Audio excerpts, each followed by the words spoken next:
आज ये किराएदार फिर यहाँ बैठा है, अब इसे क्या मसला है? हमारी बात तो ये मानता नहीं है। जब भी कोई मसला होता है प्रोग्राम में घुसा चला आता है ये। नहीं जी नहीं, आज तो ये खुद नहीं आया, आज तो इसे कसीट कसूट के बल्कि पिकअप के पीछे बांध के लाए। इसे क्या मसला होना है? ये तो खुद बहुत बड़ा मसला है, क्योंकि बड़ा फैला हुआ मसला है।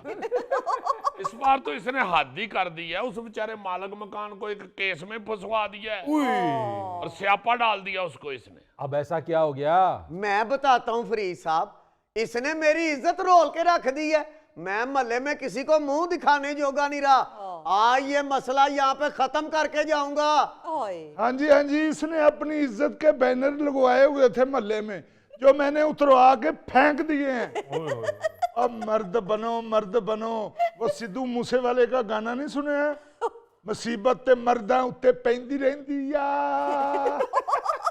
दिल तो मेरा बड़ा करता है कि मैं तुझे सिद्धू मूसेवाले की मुलाकात के लिए रवाना कर दूं। और मुसीबत और अजाब में बड़ा फर्क होता है। तू मेरे लिए अजाब है, अजाब।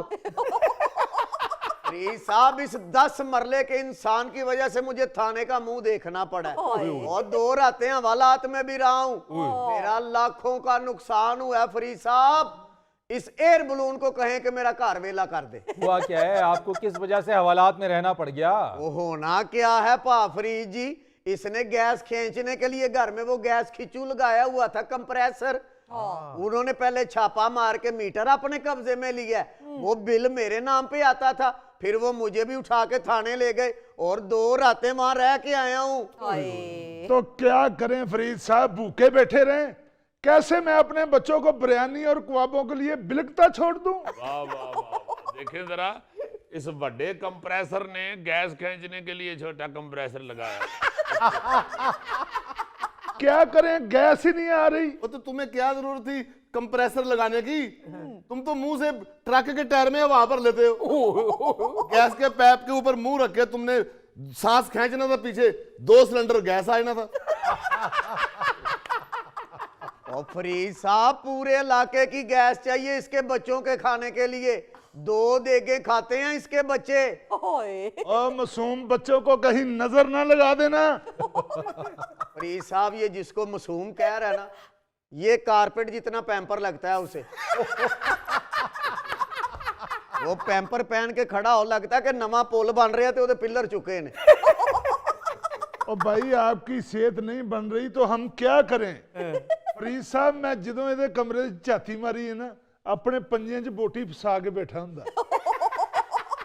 यार मेरी बात सुनो, अपने छोटे से फायदे के लिए तुम लोग क्यों गैर कानूनी काम करते हो?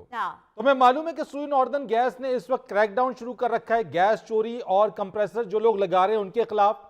अब तक 667 कनेक्शन मुनक़ता किए जा चुके हैं और 3 करोड़ रुपए का जुर्माना भी किया गया है। अरे वाह। फरीद साहब, क्या करें, जुर्माना ना करें तो ये सुनते ही नहीं है। इनको इश्तिहार देते हैं, इनकी मिन्नतें करते हैं कि ना गैस चोरी करो, लेकिन फिर मजबूरन हमें फिर एक्शन लेना पड़ता है। आप कौन साहब हैं जनाब? मैं सुई गैस के महकमे का ऑफिसर हूँ जी। ओ अच्छा, मैं समझा गैस बंद करने वाली टूटी। लो जी, अगला कनेक्शन इधर कटना जी। अरे नहीं अजीजी, नहीं मजाक कर रहा था। तुम्हें उनका पता नहीं है, वो दफ्तर से रेंच नहीं लेने जाते कनेक्शन मुनक़ता करने के लिए। तो फिर और जॉइंट के ऊपर दंदी काट के तो कलाबाजी लगाते हैं तो जॉइंट खुल जाता है। अजीजी, एदा कनेक्शन तो पावे कटिया जाए या ना तेरा कनेक्शन में होनी ही कटना है। लो जी, नहीं, मैं तो जनाब आपकी काबिलियत बता रहा हूँ। माशाल्लाह, इतने इंटेलिजेंट ऑफिसर है। नहीं अच्छे अफसर ने। वैसे इन्हों की सेहत तो लगता है कि इन्हों की 2-3 साल तो तनख्वाह रुकी हुई है। ओ फरीद साहब, इसकी इसी बेवकूफी ने मुझे खड़े पांव पे 70,000 रुपए का जुर्माना करवाया है। और जान का सदका माल ही होता है। अल्लाह ने पता नहीं आपके सर से कितनी बड़ी मुसीबत टाल दी है। भाई, मेरे घर में तुम रह रहे हो ना, इसका मतलब है कि अभी मुसीबत उधर मौजूद है। फरीद साहब, इसको बोले जो मैंने 70,000 रुपया जुर्माना भरा वो और पिछले माह का किराया अभी के अभी मुझे अदा करे, नहीं तो मेरा घर फारग कर दे भाई। ओए, अब चीखे मार रहे हो। फरीद साहब, इससे पूछें कि मैंने इससे पहले पूछ के गैस खिंचू लगाया था इसने क्या लगा लो मेरे वाले पोर्शन में भी गैस आएगी। ओ जनाब, मैंने तो इसको इसलिए कहा कि लगा लो, ये जो साहब बैठे हुए हैं ये कहता मेरे रिश्तेदार हैं। मुझे बाद में पता चला कि ये इसके गांव के हैं। इस साहब के यहाँ घर में कोई शादी थी, इसने अपने मेहमान इसके घर में ठहराए हैं, इसने उनसे किराया मांग लिया, इसने गुस्से में आके इसके घर पे छापा डाल दिया। और भाई मैंने आपका ही फायदा सोचा, मैंने उससे किराया लेके आपको ही देना था। देख ले, आपके सामने 2 नंबरी कर रहा है और आपके बाद क्या क्या करता होगा। फरीद साहब, वैसे इसने मुझे कहा था कि मालिक मकान किराया मांग रहा है। अब मुझे ये पता नहीं कि इसने किराया लेके खुद रखना है या मालिक मकान को देना है। तो आपने इस गुस्से में छापा मारा है और उनका गैस का मीटर उतार कर ले गए? तो नहीं जी, मेहमान तो वैसे बहाना ही था, वो भी मेरे साथ वाले गैस के मुलाजिम थे। मैंने इसके घर चेक करना था कि इसने कंप्रेसर लगाया है या नहीं। मैं अपने उस मिशन में कामयाब हो गया। इसने कंप्रेसर लगाया हुआ था, मैंने पकड़ लिया वो, फिर मैंने इस पे छापा डाल दिया वहां पे।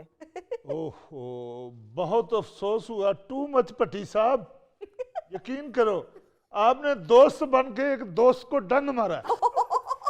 ओए, तुमने हर जगह पे डंग मारा है। मुझसे मल्लेदार कहते हैं कि भाई इससे कार खारक कराओ। और हमारी गली में जो कागज उठाने वाली आती है ये कहता मेरी फियांसी है। Shut up, nonsense idiot. मैं बाकिरदार आदमी हूँ, मुझ पर चीप इल्जाम मत लगाओ। ओ चल बाकिरदार एडा तू। फरीद साहब, इसने मेरे घर में 2500 काम शुरू किया हुआ है। हमारे इलाके के जो फकीर हैं वो भी इसके घर में आके कपड़े बदलते हैं और ये फी फकीर 200 रुपया लेता है उनसे। इल्जाम लगा रहे हो मुझ पर। अब जो कुछ करना चाहते हो कर लो, मैंने आपका मकान नहीं खाली करना, नहीं खाली करना, नहीं खाली करना। ओए ना करो, जे मेरा कख नहीं रहा तो छड़ना मैं तेरा भी कख नहीं।